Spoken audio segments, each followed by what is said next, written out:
영혼아 찬양하라 내 영혼아 내 속에 있는 것들아 다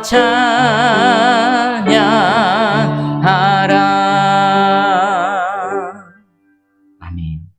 전능하사 천지를 만드신 하나님 아버지를 내가 믿사오며 그 외아들 우리 주 예수 그리스도를 믿사오니 이는 성령으로 잉태하사 동정녀 마리아에게 나시고 본디오 빌라도에게 고난을 받으사 십자가에 못 박혀 죽으시고 장사한 지 사흘 만에 죽은 자 가운데서 다시 살아나시며 하늘에 오르사 전능하신 하나님 우편에 앉아 계시다가 저리로서 산자와 죽은 자를 심판하러 오시리라. 성령을 믿사오며 거룩한 공회와 성도가 서로 교통하는 것과 죄를 사하여 주시는 것과 몸이 다시 사는 것과 영원히 사는 것을 믿사옵나이다. 아멘. 이 시간 주시는 하나님 말씀은 창세기 50장 15절부터 21절까지입니다. 구약 성경 81쪽입니다. 창세기 50장입니다. 오늘 하고 다음 시간 하면 이제 50장이 다 끝납니다. 여러분 혹시 우리가 창세기 1장 1절 말씀 언제부터 시작했는지 기억나십니까? 기억 안 나죠? 저도 기억 안 납니다. 그 자료를 찾아보니까 2020년 1월 첫 주부터 시작했더라고요. 창세기 1장 1절 역사의 주인 하나님이라는 제목으로 말씀을 전하기 시작해서 무려 1년 11개월이 지났습니다. 거의 2년 만에 창세기가 이제 마무리됩니다. 아마 이런 경험, 말씀을 전하는 설교자도 이런 경험이 드물 거고 말씀을 듣는 성도 여러분들도 창세기 전체를 1장부터 50장까지 말씀 듣는 그런 기회가 드물 겁니다. 그동안 하나님께서 특별한 은혜를 베풀어 주신 줄 믿습니다. 그리고 50장이 다 끝나고 나도 하나님께서 더 큰 은혜로 함께 하실 줄 믿습니다. 그래서 문득 생각나더라고요. 다음 주에는 책거리 해야 되겠다. 우리 책 한 권 한 권 때문에 책거리 하지 않습니까? 그래서 다음 주에는 떡을 해서 좀 책거리를 해야 되겠다라는 생각을 했습니다. 자, 오늘 말씀 보겠습니다. 지난 시간 야곱의 장례식이 은혜 가운데 잘 다 끝났습니다. 야곱이 원하는 대로, 요셉이 원하는 대로 하나님께서 바로 왕의 마음을 만져주시고 모든 필요한 것들을 다 상황을 만들어 주셔서 그 원하는 대로 다 끝났습니다. 그런데 오늘 이 중간에 이제 요셉이 죽는 것으로 해서 창세기는 이제 뚜껑을 덮습니다. 그 중간에 한 에피소드가 있습니다. 아버지 야곱이 죽고 난 이후에 형들의 뭔가 마음에 근심이 있습니다. 무슨 근심이 있을까요? 15절입니다. 요셉의 형들이 그들의 아버지가 죽었음을 보고 아버지가 죽고 장례도 다 끝났습니다. 그런데 말합니다. 요셉이 혹시 우리를 미워하여 우리가 그에게 행한 모든 악을 다 갚지나 아니할까 하고 요셉의 형들은 그동안 요셉이 자신들에게 호의를 베풀고 또 그리고 은혜를 베풀어 준 것에 대해서 너무나 잘 압니다. 근데 한 가지 오해하고 착각한 게 있습니다. 요셉은 한 번도 지난날에 형들이 자신에게 행한 악과 죄에 대해서 언급도 안 했습니다. 그리고 거기서 대해서 묻지도 않고 어떤 복수도 하지 않았습니다. 그 복수를 하지 않았던 이유를 어디에 두고 있습니까? 아버지 야곱이 살아있어서 아버지 야곱 때문에 우리에게 어떤 일도 행하지 못했다. 그런데 이제 아버지가 돌아가셨네. 큰일 났네. 그동안 자신들의 방패막이 되어줬던 아버지가 이제 사라진 겁니다. 그러면 이 요셉이 혹시 이전에 자신들이 행했던 악에 대해서 복수를 하거나 또 뭔가를 갚지는 않을까 두려워하고 있습니다. 어느 정도 두려워했는지 보면 형들이 요셉에게 직접 못 나갑니다. 직접 못 나가고 사람을 먼저 보냅니다. 사람에게 말을 보내가지고 우리 16절 17절 한번 읽어보겠습니다. 시작. 요셉에게 말을 전하여 이르되 당신의 아버지가 돌아가시기 전에 명령하여 이르시기를 너희는 이같이 요셉에게 이르라 내 형들이 내게 악을 행하였을지라도 이제 바라건대 그들의 허물과 죄를 용서하라 하셨나니 당신 아버지의 하나님의 종들인 우리 죄를 이제 용서하소서 하매. 아멘. 지금 형들이 요셉에게 뭐라고 말합니까? 아버지가 살아계실 때 우리에게 이렇게 아버지가 말했습니다. 내 형들이 내게 악을 행했을지라도 이제 바라건대 그들의 허물과 죄를 용서하라고 했습니다. 그러니 이제 우리를 용서해 주십시오라고 말합니다. 근데 사실 이 내용은 성경에 기록은 없습니다. 그죠? 아버지 야곱이 형들에게 이런 말을 한 기록은 없습니다. 그러면 이 말이 사실일까요? 위험에서 벗어나기 위해서 지어낸 말일까요? 성경에 기록되어져 있지는 않지만 형들은 요셉이 어떤 사람인지 너무나 잘 압니다. 그 애굽의 총리로서 그 요셉을 경험해봤고 그동안 지금 요셉을 쭉 옆에서 지켜봤습니다. 거짓말해가 될 사람입니까? 안 될 사람인 줄 이미 압니다. 그러면 어떤 결론이 납니까? 비록 성경의 기록은 안 됐지만 야곱이 형들이 그 요셉에게 행한 모든 일들을 듣고 야곱이 직접 이 형들에게 했다라는 결론을 내릴 수 있죠. 자, 그러면 형들은 용서를 구하고 있는데 여기에 대한 요셉의 반응은 어떨까요? 요셉의 반응 17절입니다. 요셉이 그들이 그에게 하는 말을 들을 때에 울었더랍니다. 울었더라. 형들이 우리에게 복수하면 어떡할까? 우리를 용서해 주세요 라는 이 말을 듣고 요셉이 울었습니다. 그냥 보면 형님들 무슨 소리 하십니까? 이미 용서했습니다. 용서가 안 됐다 하더라도 예, 용서할게요. 이렇게 반응을 해야 될 건데 요셉은 그 얘기를 듣고 울었습니다. 왜 울었을까요? 좀 곰곰이 생각을 해봤습니다. 첫 번째는 여전히 지난날의 죄에 붙들려 있는 그리고 죄로 인해서 괴로워하고 있고 또 뭐합니까? 마음의 양심의 괴로움뿐만 아니라 무엇에 쌓여 있습니까? 두려움입니다. 그 죄로 인해서 복수당할까 하는 두려움 속에서 지금 있는 그들을 보면서 긍휼의 마음, 불쌍한 마음이 있었던 것입니다. 그러면 형들은 지금까지 애굽에 와서 요셉과 함께 사는 동안 그 마음이 어떻겠습니까? 마음이 편치가 않았다는 겁니다. 요셉은 그들을 돌봐주고 그들에게 은혜를 베풀어줬지만 요셉의 마음을 모르는 그들에게 있어서는 지금까지 한 날도 편안하지 않았던 저 요셉이 지금은 컨디션이 좋아가지고 기분이 좋아가지고 우리를 잘 대주는데 혹시 마음이 확 돌아버리고 뭔가 정신줄 놓아버리면 우리에게 복수하지 않을까? 이 마음으로 지금까지 살아왔다는 것을 요셉이 알았던 것입니다. 얼마나 마음이 아팠겠습니까? 안타까워서 형들을 향한 긍휼의 마음으로 눈물을 흘린 겁니다. 또 하나는 뭐가 있겠습니까? 형들이 착각하고 오해한 게 또 있습니다. 요셉은 이미 형들을 용서했습니까? 안 했습니까? 이미 용서했습니다. 이미 다 해결되어졌습니다. 요셉은 정작 이미 과거에 다 용서해줬는데 형들 어떻습니까? 요셉이 자신들을 용서한 줄을 모릅니다. 이미 요셉은요 그들에게 용서를 선언했습니다. 창세기 45장 5절에서 7절입니다. 당신들이 나를 이곳에 팔았다고 해서 근심하지 마소서, 한탄하지 마소서. 하나님이 생명을 구원하시려고 나를 당신들보다 먼저 보내셨나이다. 이 땅에 2년 동안 흉년이 들었으나 아직 5년의 밭갈이도 못하고 추수도 못할지라. 하나님이 큰 구원으로 당신들의 생명을 보존하고 당신들의 후손을 세상에 두시려고 나를 당신들보다 먼저 보내셨나니. 아멘. 이 말을 통해 이미 용서를 선언했습니다. 두려워하지도 말고 한탄하지도 마십시오라고 말했습니다. 그것은 뭡니까? 이미 용서했다라는 겁니다. 그리고 요셉이 용서할 수밖에 없는 근거는 뭡니까? 당신들은 나를 악하게 행하려고 했지만 하나님께서는 그것을 선으로 바꾸셔서 오히려 당신들의 악을 사용하셔서 많은 생명을 구원하기 위한 하나님의 은혜의 도구로 저를 사용하셨고 그 일을 이루시기 위해 하나님께서 저를 먼저 애굽에 보냈습니다.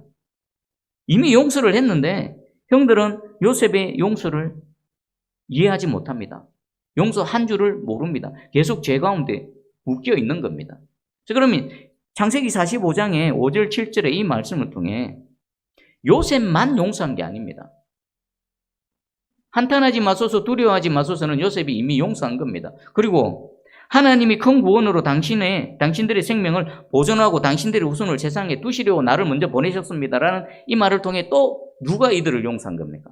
하나님께서도 이들을 용서하신 겁니다. 그러면 이들은 이미 요셉으로부터도 용서받았고 하나님으로부터도 용서를 받았는데 용서받은 사실을 압니까? 모릅니다. 모르니까 계속 두려움 속에서 지금 붙들려 있는 겁니다. 그래서 요셉은 울었습니다. 문득 깨달아졌습니다. 이 요셉의 눈물이 누구의 눈물일까요? 예수님의 눈물입니다. 십자가에 달리셔서 우리의 죄를 대속하시고 우리에게 죄의 모든 것들을 싹쓸 지불하시고 새 생명을 주신 예수 그리스도의 눈물입니다. 왜 눈물을 흘리실까요? 이 요셉의 눈물로 예수님의 눈물을 본다라면 예수님이 왜 눈물을 흘리시겠습니까? 이미 용서하셨는데, 이미 죄를 다 상하셨는데, 이미 죄의 대가를 십자가에서 예수님의 생명값으로 다 지불하셨는데 아직 그 하나님의 용서를 알지 못하고 깨달지 못하고 여전히 죄 가운데 묶여서 하나님이 두려우신 하나님, 하나님이 진노하시는 하나님으로 계속 두려워하고 있는 하나님의 백성들을 바라볼 때 예수님은 어떻게 하신다고요? 눈물을 흘리시는 겁니다. 하나님 다 용서하셨다. 예수님 다 용서하셨다. 용서하심을 모르고 계속 그 어둠 속에서 지금 두려워하고 있는 것들입니다. 여러분 한번 생각해 보십시오. 예수님이 왜 이 땅에 육신을 입고 오셨습니까? 왜 그분이 우리가 동일한 육신을 입고 십자가에서 못 박히셔서 죽으셨습니까? 우리의 죄의 문제를 해결해 주시기 위해서죠. 그리고 그 일을 행하시면 뭡니까? 그 죄로부터 우리를 대속하시는 효력 그리고 능력은 어떻습니까? 능력에 있어서는 무한합니다. 예수님이 우리의 죄를 대속하신 능력은 무한합니다. 그 예수 그리스도를 믿는 자에게는 그가 사는 동안에 무슨 죄를 지었던 모든 것들을 다 갚을 수 있는 능력이 있습니다. 또 효력에 있어서는 어떻습니까?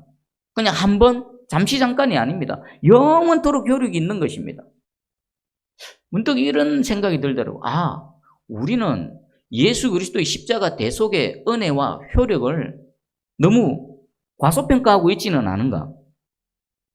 여러분, 이 요셉의 눈물은 우리를 향한 예수 그리스도의 눈물이십니다. 여러분, 예수 그리스도 안에 있는 자에게는 결코 정죄함이 없다라고 사도 바울이 선언했습니다. 그 무엇으로부터 하나님의 사랑으로부터 끊어낼 수 없다라고 성경은 분명히 선언하고 계십니다. 여러분, 예수 그리스도를 나의 구주, 나의 하나님으로, 하나님의 아들로 믿으시고 섬기시고 계십니까?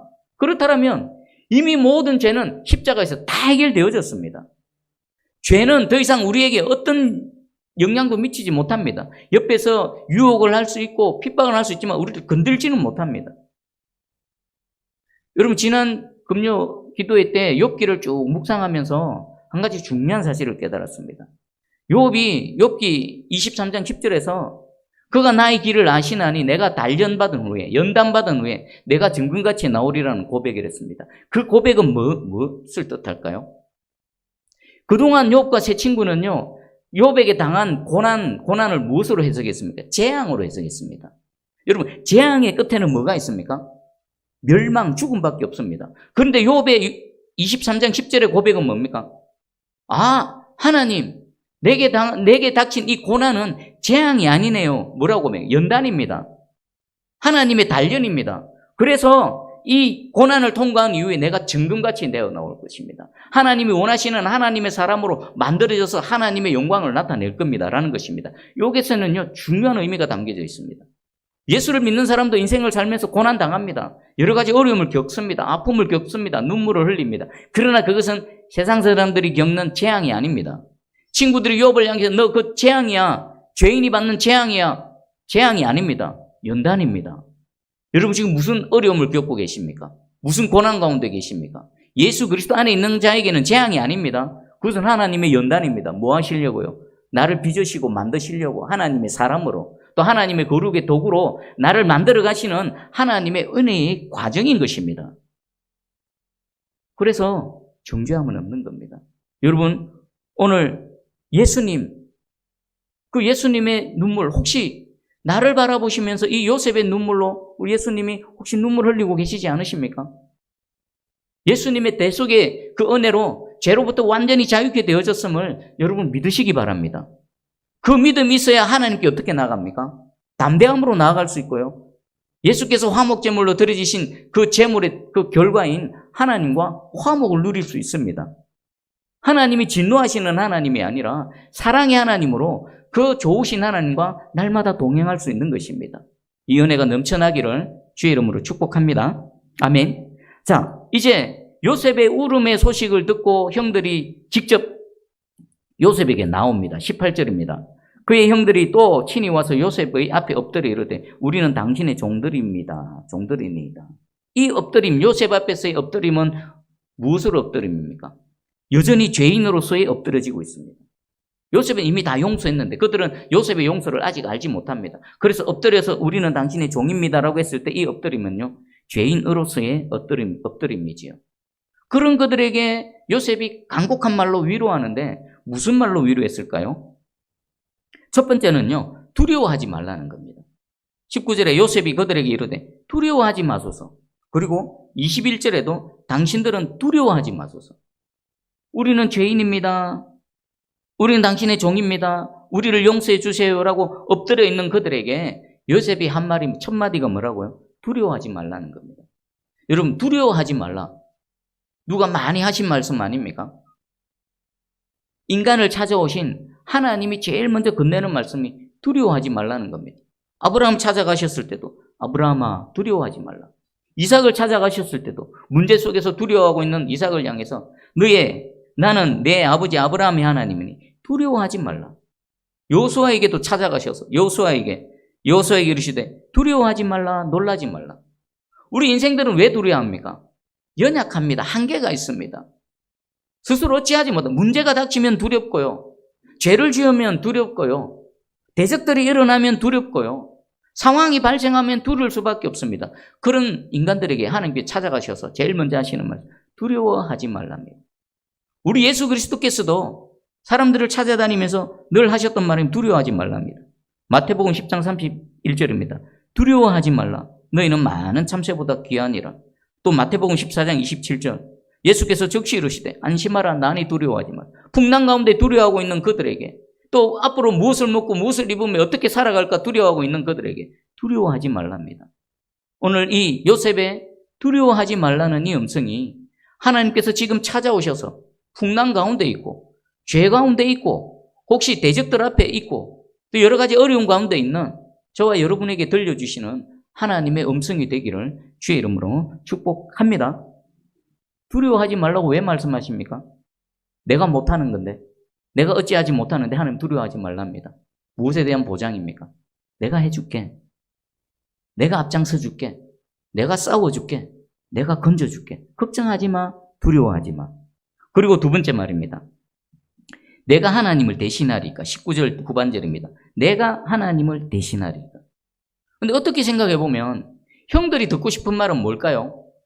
형님들, 제가 이미 용서했습니다. 아니면 형님들, 제가 용서하겠습니다. 이 말이 듣고 싶지 않겠습니까? 그런데 요셉은 그 말 하지 않습니다. 그 말 대신에 내가 하나님을 대신하리까 라고 말했습니다. 어떤 의미일까요? 여기서 대신하다는 것은요, 다른 사람의 지위를 계승하다. 그러니까 내가 하나님을 대신하리까 이 말은 내가 하나님의 자리에 있겠습니까? 내가 하나님의 자리를 차지하겠습니까? 내가 하나님께서 하신 일을 대신하겠습니까? 라는 겁니다. 그럼 어떤 의미입니까? 복수는, 갚는 것은 하나님이 하시는 일인데 제가 하나님이 하시는 일을 제가 대신하겠습니까? 대신할 수 있겠습니까? 할 수 없다라는 겁니다. 형들이 두려워하는 그 일이 절대로 일어나지 않겠다라는 것을 지금 말하고 있는 겁니다. 로마서 12장 19절입니다. 내 사랑하는 자들아 너희가 친히 원수를 갚지 말고 하나님의 진노하심에 맡기라. 기록되었으되 원수 갚는 것이 내게 있으니 내가 갚으리라고 주께서 말씀하시니라. 여기서 하나님께서 원수 갚지 말라고 하시고 또 스스로 복수하지 말라고 하십니다. 왜 그렇습니까? 원수 갚는 것은 인간의 영역이 아니라 누구 영역입니까? 하나님의 영역이라는 겁니다. 그리고 또 내가 갚아주겠다는 것은 네가 못하는 거 내가 대신 갚아줄게. 이 말은 무엇을 뜻할까요? 만약에 스스로 원수를 갚든지 복수를 하게 되면 어떻게 됩니까? 하나님의 영역을 인간이 뭐 하는 겁니까? 침범하는 겁니다. 하나님의 자리에 인간이 밀고 들어가서 하나님을 밀쳐내고 자기가 하나님 자리를 대신 차지하는 것입니다. 그러면 요셉이 형들에게 형님들 제가 용서하겠습니다. 이미 용서했습니다. 라는 말하고 제가 하나님을 대신하겠습니까? 라는 말하고 어떤 게 더 강력합니까? 요셉에게는 용서할 수 있는 권리는 있습니다. 그러나 복수할 수 있는 권리는 있습니까? 없습니까? 아예 처음부터 없는 겁니다. 형들이 두려워할 그 일은 요셉에게는 애시당초 가능성이 없는 겁니다. 왜요? 요셉은 어떤 순간 어떤 상황 속에서도 하나님의 통치를 받는 하나님의 백성이었던 것이지요. 하나님의 자리를 대신 차지하지 않는 겁니다. 하나님의 위치에 스스로 올려놓지를 않는 겁니다. 용서하겠습니다보다 더 강력한 표현이 제가 하나님을 대신하리까라는 표현인 것입니다. 자, 그럼 여기서 하나 또 깨닫는 게 있습니다. 여러분 요셉의 인생을 봐보십시오. 많은 어려움이 있고 고난이 있었습니다. 그러나 어려움 속에서도 고난 속에서도 요셉의 삶은 어땠습니까? 하나님께서 함께 하심으로 형통했습니다. 어디에 있든지 무엇을 하든지 하나님의 은혜가 그를 따라다녔고 그리고 그것이 형통함으로 나타났고 사람으로부터도 사랑과 인정을 받고 그리고 하나님으로부터 사랑과 인정을 받았습니다. 그 근본적인 이유가 뭘까요? 오늘 여기 있습니다. 제가 하나님을 대신하리이까. 이것은 무엇에 대한 고백입니까? 하나님은 나의 왕이십니다. 어떤 순간에도 제가 하나님의 통치를 받겠습니다. 어떤 순간에도 저는 하나님의 자리를 대신 차지하지 않겠습니다. 하나님 아래에서 하나님의 통치로 하나님의 백성으로 남겠습니다. 우리 요셉 하면은 이것을 뭐라고 표현합니까? 코람데오로 표현하죠. 하나님 앞에서 하나님 내 왕이십니다. 나는 하나님의 백성입니다. 하나님의 통치를 받겠습니다.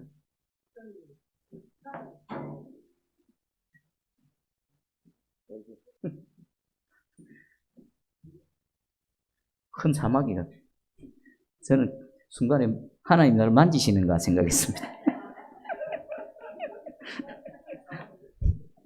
자, 요셉이 이렇게 형통하고 하나님의 은혜 가운데 살아갈 수 있었던 근본적인 원인이 뭐라고요? 어떤 순간에도 하나님의 왕되심을 부인하지 않았습니다. 하나님의 왕되심 가운데 살아갔더니 하나님의 요셉의 왕이 되어주시고 어려운 가운데 은혜를 베풀어 주셔서 이렇게 형통하고 복된 삶을 살아가게 하신 것입니다. 여러분 이 요셉의 은혜 가운데 살아가시기를 원하십니까? 그럼 오늘 하나님 방법을 알려주시면 뭡니까? 하나님 나의 왕이십니다. 제가 하나님 자리 대신 차지하지 않겠습니다. 하나님 영역 침범하지 않겠습니다. 언제라도 하나님 통치 아래 있겠습니다. 비결입니다. 또 예를 들겠습니다. 다니엘 1장 8절 9절입니다. 다니엘은 뜻을 정하여 왕의 음식과 그가 마시는 포도주로 자기를 더럽히지 아니하리라고 하고 자기를 더럽히지 아니하도록 환관장에게 구하니 하나님이 다니엘로 하여금 환관장에게 은혜와 긍휼을 얻게 하신지라. 이 8절 9절은 세 단계가 있습니다. 첫 번째는 다니엘이 뜻을 정했습니다. 다니엘이 정한 이 뜻은 뭡니까? 지금 바벨론으로 포로로 끌려와 있습니다. 바벨론에는 느부갓네살이라는 왕이 있습니다. 왕이 명령을 내렸습니다. 왕의 음식을 먹으라. 그런데 다니엘은 왕의 음식을 거절했습니다. 왜 거절할까요? 내가 비록 바벨론의 포로로 끌려와 있어 이 세상 나라의 왕 아래에 있지만 나는 세상 나라의 백성이 아닙니다. 하나님이 내 왕이십니다. 라는 고백인 것입니다. 뜻을 정했습니다. 그리고 두 번째 뭐 한 겁니까? 그 뜻을 정한 대로 구했습니다. 이게 쉬울까요? 목숨을 건 겁니다. 왕이 명령했는데 왕의 명령을 거절하는 겁니다.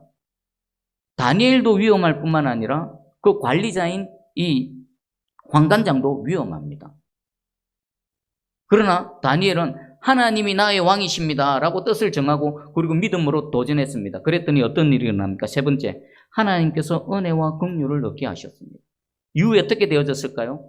다니엘서의 대부분 뒤에 있는 모든 내용들은요, 다니엘 1장 7절 8절에 그 예화들로 가득한 겁니다. 하나님이 왕이신 다니엘을 하나님께서 어떻게 지키시고 보호하시고 그를 높이시고 형통케 하시고 지혜와 지식을 더하게 해주시고 세상 나라는 바뀌지요. 다니엘은 바벨론에서부터 페르시아까지 계속해서 그 사역을 감당했습니다. 세상 나라는 무너지고 망가져도 다니엘은 하나님의 나라에서 하나님이 왕 되시는 그 세상에서 하나님의 은혜 가운데 살아갈 수 있었던 것입니다.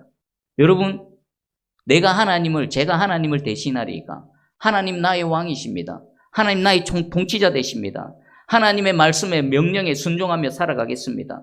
믿음으로 도전하며 뜻을 정하며 살아갔더니 요셉에게 베풀어 주신 은혜, 다니엘에게 베풀어 주신 은혜는 같은 은혜인 것입니다. 여러분, 하나님이 왕이신 삶을 살아가시기를 주의 이름으로 축복합니다. 그러면 반대의 예를 하나 들어볼까요? 그 에덴 동산에서 아담과 하와가 선악과를 먹었습니다. 그리고 모든 좋은 것들을 다 잃어버렸습니다. 그리고 심지어는 영원히 사는 존재에서 죽는 존재가 되어져 버렸습니다. 원인은 뭡니까? 죄 때문에 그렇습니다. 그런데 그 죄가 뭡니까? 동산에 수많은 나무 열매들이 있습니다. 그 중에 하나님 한 나무 열매 먹지 말라고 했는데 그거 한 입 빼어 먹었다라고. 그게 무엇이라고? 하나님 그렇게 혹독한 그 대가를 치르게 하십니까? 그러면 선악과 열매 빼어 먹은 의미가 뭘까요? 하나님이 그거 먹지 말라고 했습니다. 근데 사단이 뭐라고 교묘하게 유혹했습니까? 하나님과 같아지리라. 하나님보다 높아지리라 말 안 했습니다. 하나님과 같아지리라. 하나님 옆자리에 있을 것이라. 하나님을 대신할 수 있으리라. 선악과 열매를 먹은 것은요, 단순히 열매 먹은 게 아닙니다. 하나님의 왕되심을 부정하는 거고요. 하나님의 왕되심을 거절하는 겁니다. 그것은 명백한 거역이고 반역인 것입니다. 그게 죄인 것입니다. 그렇게 죄를 지었더니 어떻게 됩니까? 좋은 거 다 잃어버리죠. 생명도 잃어버려 죽는 존재가 되어졌지 않습니까? 오늘 다니엘과 요셉이 있고 아담과 하와가 있습니다. 하나님이 왕 되시는 세상 가운데 하나님을 왕으로 모시고 살아가는 그 인생이 어떻게 하나님의 은혜 가운데 복받는 인생이 되어지는지, 그리고 아무리 좋은 모든 완벽한 상황 속에서도 하나님의 왕 되심을 거절해버리고 부인해버리고 하나님의 왕 되심을 인정하지 않는 그들이 어떤 존재로 전락해버렸는지 여러분 분명히 보시기 바랍니다. 그럼 하나님께서 오늘 이 말씀을 왜 우리에게 하실까요? 하나님이 왕 되시는 나라, 하나님 나라에서 살아가라는 겁니다. 저와 여러분은 대한민국이라는 나라에서 살아갑니다. 그러나 우리는 또 다른 나라가 있습니다. 비록 육신의 소속은 대한민국 백성이지만 우리의 영원한 소속은 어디입니까? 하나님 나라 소속입니다. 그래서 우리는 누구의 통치를 받아야 됩니까? 하나님의 통치를 받아야 됩니다. 하나님의 통치를 받으려면요, 하나님이 우리의 왕이 되셔야 됩니다. 왕명이 내려지면요, 죽으라면 죽고요, 살라면 살고요, 가라 하면 가고, 서라 하면 서고, 앉으라면 앉고, 일어나면 일어나는 겁니다. 하나님이 왕 대신 하나님의 나라에서 살아가는 저와 여러분 되기를 축복합니다. 그리고 요셉은 한 걸음 더 나아갑니다. 우리 21절을 같이 읽어봅니다. 시작. 당신들은 두려워하지 마소서. 내가 당신들과 당신들의 자녀를 기르리이다 하고 그들을 간곡한 말로 위로하였더라. 아멘. 요셉은 용서해 줬을 뿐만 아니라 또 한 걸음 더 나가죠. 내가 지금까지 당신들과 당신들 자녀들을 돌봐왔던 것처럼 앞으로도 계속 돌보겠습니다. 그리고 간곡한 말로 위로를 했습니다. 이 21절의 말을 들었을 때 요셉의 형들의 마음은 어떻겠습니까? 두려워서 가슴을 쪼리고 있습니다. 노심초사합니다. 어쩌면 하루도 발 뻗고 편하게 자지를 못했을 것입니다. 언제 요셉이 마음이 변해가지고 군사들을 보내서 이 밤에라도 우리를 잡아가지 않을까? 늘 두려움 속에 있었겠지요. 그렇게 살아왔지 않겠습니까? 근데 용서할 뿐만 아니라 당신들과 당신 자녀를 내가 기르겠습니다. 돌보겠습니다. 섬기겠습니다. 마음에 엉어려져 있고 두려웠던 것이 싹 봄눈 녹듯이 녹아내렸겠죠. 간곡한 말로 위로하였더라. 그들에는 진정한 마음의 위로가 찾아왔던 것입니다. 자, 그런데 이 상황을 하나님이 다 보고 계셨을 것입니다. 요셉의 형들만 위로를 받았을까요? 하나님의 마음에는 얼마나 위로가 되었을까 생각해 봅니다. 애굽입니다. 바로가 왕이고 바로가 신이라는 세상 가운데 요셉은 그 속에서 하나님은 나의 왕이십니다라는 신앙 고백으로 살아왔고 지금도 하나님이 왕이십니다라는 고백으로 하나님의 통치를 받는 삶을 살아가고 있습니다. 지금 이들은 그냥 개인이 아닙니다. 그냥 한 가정이 아닙니다. 하나님이 택하신 이스라엘입니다. 하나님의 계획은 뭡니까? 그들이 한 이스라엘 나라 민족을 이루고 장차 하나님의 백성이 되어져서 하나님의 나라와 하나님의 영광을 담아내는 그런 거룩한 나라가 되어져야 되지요. 그러기 위해서는 무엇이 필수적입니까? 요셉과 형들과의 진정한 화해와 화평, 평안이 이루어질 때 가능한 겁니다. 만약에 요셉이 그들을 용서해 주지 않고 그들 간에 계속 서로 대치하고 충돌하고 갈등한다면 하나님께서 뜻하시는 하나님의 나라, 이스라엘 나라가 만들어지겠습니까? 안 되는 겁니다. 얼마나 그 하나님의 마음이 안타깝고 하나님 마음에 눈물이 흐르겠습니까? 그런데 정말 감사하게도 요셉은 하나님이 왕이십니다라는 믿음의 고백으로 제가 어떻게 하나님을 대신하겠습니까? 저에게는 복수할 권리가 없습니다. 용서할 수는 있어도 저는 복수할 수 없습니다. 형들의 마음을 위로해 주는 그 장면을 바라보실 때 형들만 위로받은 것이 아니라 하늘에 계신 하나님 아버지께서도 흡족한 위로를 받으셨을 것입니다. 자, 그러면 이 요셉과 같은 사람이 저와 여러분이 되어야 되겠죠. 여러분이 하나님이 왕이십니다라는 삶을 살아낼 때에 누군가는 형들처럼 요셉으로부터 진정한 위로를 얻게 될 겁니다. 그리고 그 모든 광경을 바라보시는 하나님께서 우리의 삶을 바라보시며 우리를 통해서 하나님 마음도 흡족하게 위로를 받으실 줄 믿습니다. 여러분, 하나님이 왕 되시는 삶을 살아내시기를 축복합니다. 그래서 사람들에게도 진정한 위로의 존재가 되고 하늘에 계신 하나님께도 진정한 위로의 존재가 되는 그런 은혜의 사람, 축복의 사람, 하나님의 사람이 되기를 주님의 이름으로 축복합니다. 아멘. 기도합니다. 하나님, 감사합니다. 오늘도 또 말씀으로 찾아와 주셨습니다. 요셉이라는 한 하나님의 사람을 붙드시고 그가 어떠한 삶을 살았는지, 그 인생 여정 가운데 어떻게 인도하셨는지, 그러나 근본적인 또 다른 이유가 있었습니다. 요셉은 어느 순간도 하나님이 왕이 아니신 적이 없었습니다. 하나님의 왕되심을 인정하며 살아가는 그 인생 가운데 하나님께서 함께 하셨고 하나님의 통치가 먹혀들었고 하나님의 은혜가 그의 잔이 담겨져서 흘러넘쳐서 우리가 아는 요셉이 되어졌습니다. 하나님, 우리에게도 이 요셉의 은혜를 베풀어 주시옵소서. 어떤 순간, 어떤 상황 속에서도 하나님을 대신하는 자리, 하나님을 거역하고 반역하는 자리가 아니라 하나님이 왕이신 삶을 살아내어서 하나님의 은혜를 담아내며 또 사람에게도 하나님에게도 위로가 되는 그런 은혜의 존재가 될 수 있도록 우리를 붙드시고 사용하여 주시옵소서. 감사드립니다. 예수님의 이름으로 기도합니다. 아멘.